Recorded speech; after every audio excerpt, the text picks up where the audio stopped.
রসগোল্লা মানেই দুধের ছানা আর চিনির শিরার এক অপূর্ব মিতালি। কিন্তু সেই রসগোল্লা যদি হয় মাছ দিয়ে তৈরি, তবে অবাক হওয়াটাই স্বাভাবিক, তাও আবার পাঙাশ মাছ।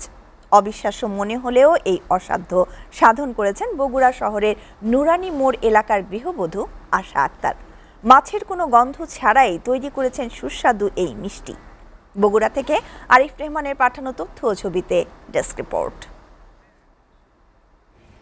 দেখতে হুবহু সাধারণ রসগোল্লার মতোই, রসে টইটম্বুর আর তুলতুলে নরম। মূল উপাদানে রয়েছে বড় চমক। দুধের ছানার সাথে এখানে প্রধান উপকরণ যোগ হয়েছে পাঙাশ মাছ। শুনতে অদ্ভুত মনে হলেও আশা আক্তার শখের বশে নতুন কিছু করার নেশা থেকেই শুরু করেন এই কাজ। মাছ সেদ্ধ করে চামড়া ও কাঁটা আলাদা করা হয়, এরপর পুঁটলি করে চেপে বের করে ফেলা হয় সব চর্বি। বিশেষ মশলা আর ছানা মিশিয়ে তৈরি হয় এই পাঙাশ রসগোল্লা। খাওয়ার পরে বুঝলাম যে আসলে পাঙ্গাস মাছের মিষ্টিও হয়, মোটামুটি ভালো সুস্বাদ। মাছের মিষ্টি বানাচ্ছে, অন্য মিষ্টি দেখলাম ভালোই লাগলো, নতুন আপডেটের মিষ্টি।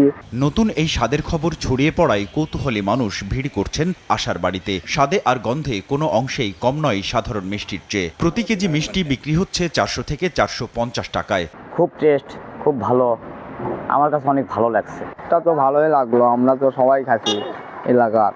পাঙাশের এই রসগোল্লাকে ব্র্যান্ড হিসেবে গড়ে তোলার স্বপ্ন দেখছেন এই গৃহবধূ। একটা তেল জাতীয় পাঙ্গাস মাছ থেকেও যে একটা রসগোল্লা তৈরি হয়, মানে অন্যান্য মিষ্টির তুলনায় এটা স্বাদ আলাদা। আমি নিজের সাথে চ্যালেঞ্জ করছি যে মাছ থেকে আমি রসগোল্লা তৈরি করব।